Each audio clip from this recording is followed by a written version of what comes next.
कि खूब मत काई के कमर पतरी मेहरारू चली ना पीछे पीछे चलो खूब मत काई के कमर पतरी खूब मत काई के कमर पतरी सहिया मारेला हो सहिया मारेला गडहिया में गडहिया छरी सहिया मारेला गडहिया में गडहिया छरी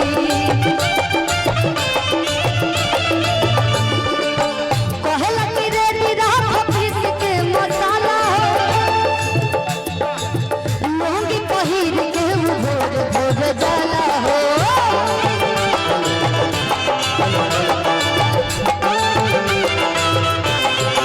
खूब मत काई के कमर पतरी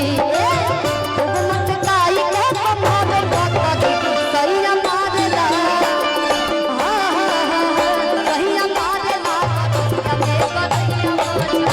सैया मारेला गलैया में गलैया मछली बढ़ा के गई हो गई से बढ़ा के गई आई गई में चार दिन खड़ी हलवा के गई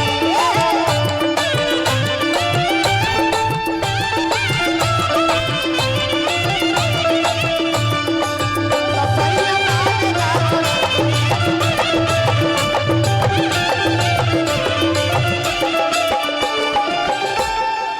कि हथवा लगा के आज खूब टोया अच्छा मछली पकड़ ले बोलो तो लो एक सेकंड हट नहीं भैया मछली तो बड़ा लोग चाव से खाला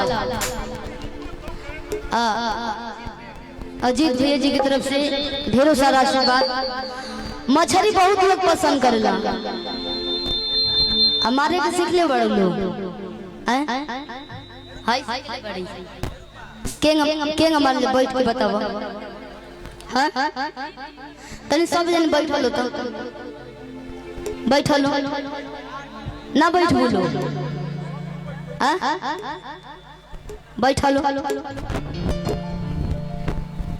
मेहंदी छपाओगे बका एंग बैठ के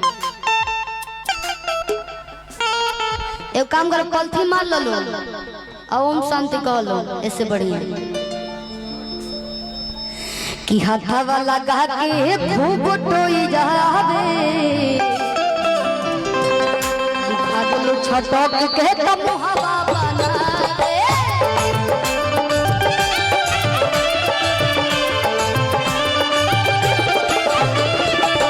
पकड़ के सीधा दी तो पकड़े पकड़ी पकड़ के सीधा दी तो पकड़े पकड़ी सहिया मारेला सहिया मारेला गडहिया में गडहिया मछरी सहिया मारेला गडहिया में गडहिया मछरी